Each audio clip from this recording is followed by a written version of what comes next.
Hey, hope y'all have been enjoying this Psychedelic Week celebration. This is an idea I had when I noticed that Bicycle Day, 420, and Earth Day, plus my birthday, made a nice string of hippie holidays. Today I want to dedicate to visionary art, an extremely important part of psychedelic culture. And since we're dedicating a day to each chakra, today we're also going to be talking about the third eye chakra, which is fitting because visionary art often emanates from the mind's eye, and psychedelics can crack it wide open. We're living in a time where an entire new wave of artists are making paintings, sculptures, buildings, exhibits, digital pieces, all depicting the ineffable realms of the psychedelic experience. The reason visionary art is so important is because it's one of the most tangible things we can bring back from the psychedelic experience. This is a shamanic function of art. Of all psychedelic visionary artists, Alex Grey is the most well known, and his two books, Art Psalms and The Mission of Art, were very formative to me. I want to start today by reading a post that Alex Grey made on Instagram, which I think sums up this whole thing perfectly. Even if we just briefly glimpse the state of liberation, it frees us from utter despair,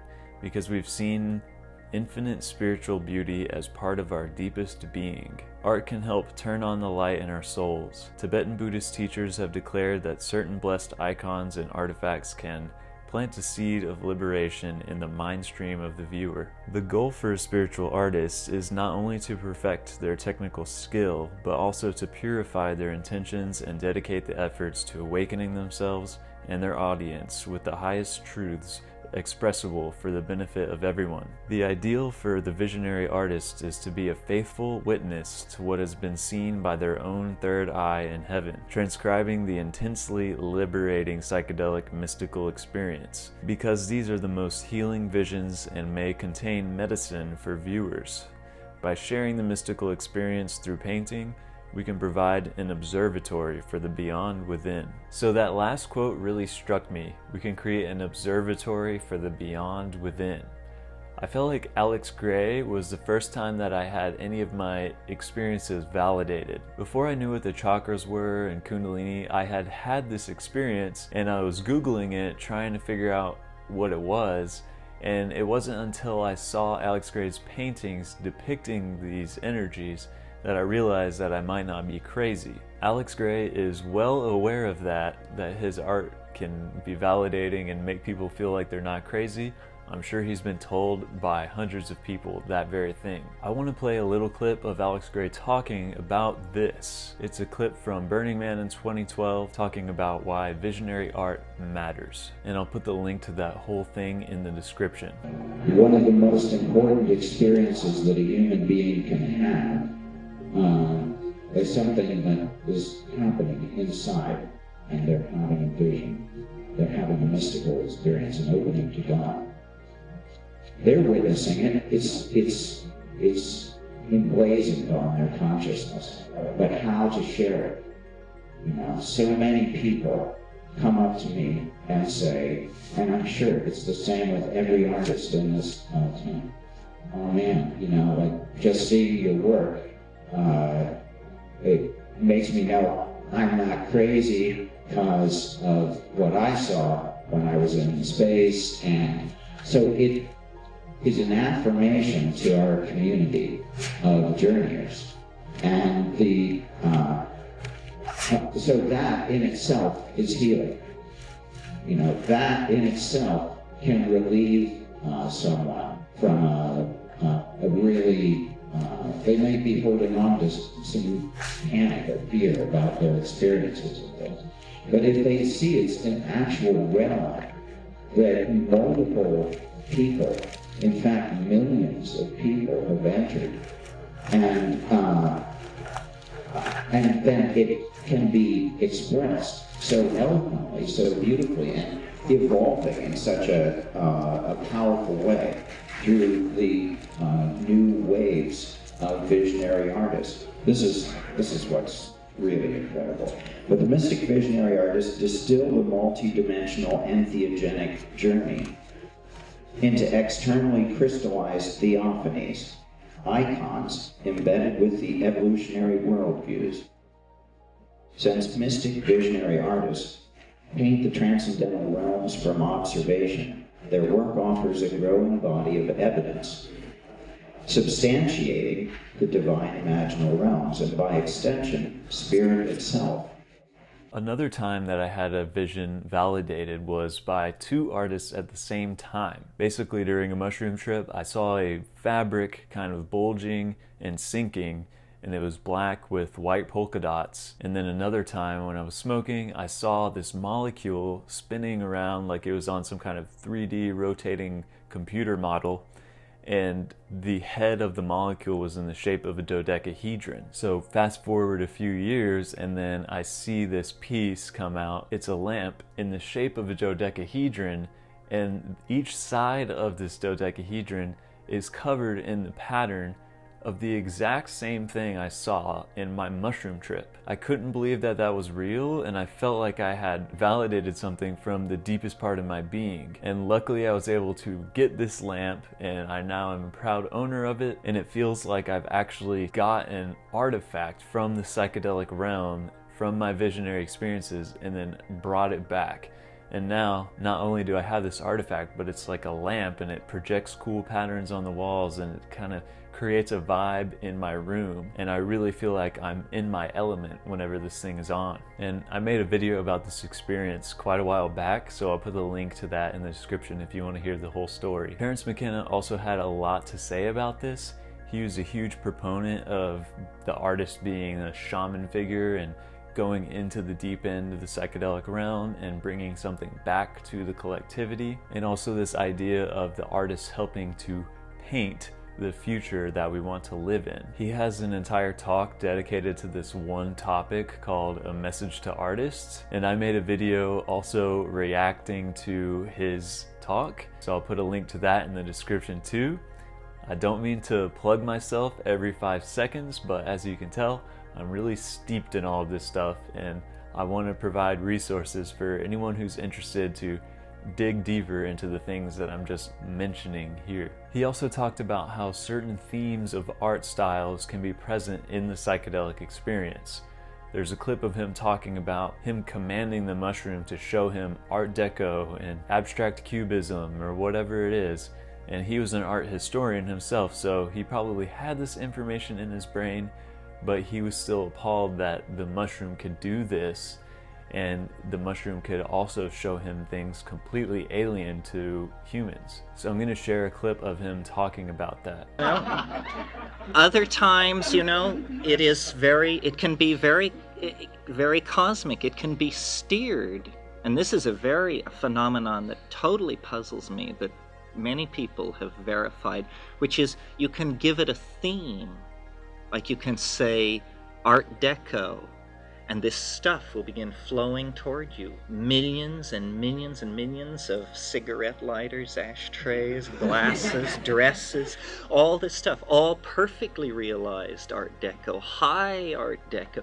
And then you can just say, no, Hellenic Greece, and it does that. And then you can say, okay, do one I've never seen, and it can do that. And you say, okay, now make it weird, and it just say, okay, that's weird enough. And what is happening here? I mean, orthodox evolutionary theory, if it can be extended to brain organization, would tell you that you're not supposed to have anything in your head that doesn't have a purpose, a survival purpose, a biological raison d'etre. And yet vast amounts of imagery and information. And I've said, in 20 minutes you see more art than the human species has produced in 15,000 years. Well, now, if that's true, what in the world is going on that Joe Blow can outdo Michelangelo and everybody else rolled into one, and that it's only 5 grams away? What is human history then anyway, that we've taken all this time to do this thing? Why are our horizons of experience so limited if this is so immediately accessible? And of course, our discussion of visionary art would not be complete without mentioning the indigenous cultures. They've been doing this stuff for a little while longer than the English-speaking world. Two things come to mind at first. The first is one of the most famous visionary artists, Pablo Amaringo. He was from South America, and he painted the ayahuasca visions in a way that really resonates with ayahuasca experience. He uses specific motifs and colors and patterns that come up during ayahuasca ceremonies. Another one also connected to ayahuasca is the Shipibo tribe. They have a signature art style that they weave into clothing, and from what I heard, if you go to them, they will actually weave this pattern that resembles an ayahuasca vision. They'll weave that into your clothes for you. Probably my favorite visionary artist doesn't even take psychedelics, at least as far as I know. Leigh McCloskey is an artist based in Malibu, California, and he had painted his entire library, covering the floors, covering the spines of the books, covering the bookshelves. He also had regular paintings on canvas as well. That art is some of the most beautiful art I've ever seen in my life. Something about it just resonates so much with me. I feel like there's some kind of truth, some kind of primordial essence or something that it's bringing out, and it's so beautiful that it feels true. Cosmogramma. We are part of something vast and wondrous. I feel that he's a true channel to the unconscious and a modern day Blake. I remember I asked him how he painted such masterpieces, and he kind of just shrugged, like it wasn't really him, like he was possessed by the unconscious mind. And in that spontaneous creation, a truth is revealed that bypasses the intellect. I do remember something that he said later, and it was one of the best pieces of advice I ever received as an artist. He said, "If you dig the canals, the water will flow." Basically implying that the real art comes from the unconscious mind, and we're only in control of some circumstances. We do get to control the outer circumstances, what we feed our brain. That's the digging of canals. We can read about alchemy and spirituality and listen to beautiful music and get inspired, and we can be the ones making the choice to sit down at the desk and create some art. We can steer the rudder, but we aren't pushing the ship. There are many others, so I encourage you to go out and find visionary artists and support them. Alright, so let's get into the chakra for today. So we're going to be talking about the third eye chakra. It's right here in the center of your forehead between your eyebrows. It represents the aspects of our being related to our deepest intuition, wisdom, mystical visions, being able to see other people's chakras and auras and that of your own, precognition and out-of-body experiences, astral projection. It's where we develop an impersonal mind and detach from our physical and mental illusions. I consider this the first transcendental chakra. I think of the third eye as if it's this enlightened being within us, and it's looking at the entire world above and beyond all of these physical and mental attachments. It's like if we had an inner yogi who's always constantly enlightened and meditating and contemplating, living within us and seeing everything that's occurring. I believe my LSD trip 10 years ago awakened my kundalini and open up energy in my chakra centers, which I had never heard of before that experience. It opened all of my chakras, including the third eye. This is what led me to have the ability to sometimes perceive auras, chakras, and sometimes that of other people. I had an experience when I was on 4-HO-MET where I basically saw the auras of my two friends, and they were very unique in their shape and their color, and I felt like it was a great way to represent their personalities. It was beautiful. I also went to see Tame Impala back in 2013, and I swear that I could see his third eye when I saw him in concert. I wasn't that far away, and I swear it looked like he had a little plate, like a little egg-shaped thing sticking out of his third eye. This is not an everyday perception. I'm not going around seeing everyone's auras at all times. Thank God. I don't know if I could handle that, but it does happen sometimes. The visuals that I get when I close my eyes and listening or playing music are incredible. The visuals don't just look nice. They take on an emotional significance. It's really hard to explain unless you see them, but other people talk about this emotional significance these visuals seem to be loaded with. In my vision of the Beatles, I saw each song represented by which chakra it was emanating from. And when the George Harrison song came on, it was super psychedelic and it was emanating from his third eye. I saw him sitting in the grass, crossing his legs, and I saw 2 purple wings made of neon light right above his third eye, and I could feel the serpentine energy rising up the spine. Sure enough, the color that the Hindus depict this chakra with is a light purple, and the symbol they use to depict it is also a 2-petaled lotus. So again, I think that I'm seeing something that these symbols simply map out. It's symbolic, but it's really pointing to something that's there. If this chakra is unbalanced, you might feel a little unrooted, or like you're feeling unimaginative or uninspired, or like you're not tapped into your intuition. One of the best things you can do to open and balance the third eye chakra is just meditating. And when you meditate, relax. Some of the best meditations that I've ever had also include the physical, systematic relaxation of every part in your body. And I notice when I get into a meditation, I'm holding all this tension in my face and my arms and legs and all these random spots in my body. And so when you let go of these muscles, it actually causes a lot more things to happen in your deep meditations, which this shouldn't be the goal, but it's a byproduct of getting really deep into meditation, especially combined with cannabis. Another way is just to make sure that you've done what you can to balance the other chakras, because this is a system that needs equilibrium from all parts. Another good way is doing sound meditation while focusing on this center. I always use the guy Temple Sounds, and I'll put a link in the description for his video on the third eye chakra. There's also yoga poses that cater to this particular spot.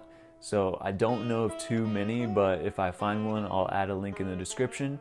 If not, you should go look for one on YouTube. Another great way to do this is to look at some visionary art and let it seep into your imagination. This video is going on a playlist of all the other Psychedelic Week videos. Go check those out if you missed any of them. Also, you know, it'd be a huge support if you haven't liked and subscribed already.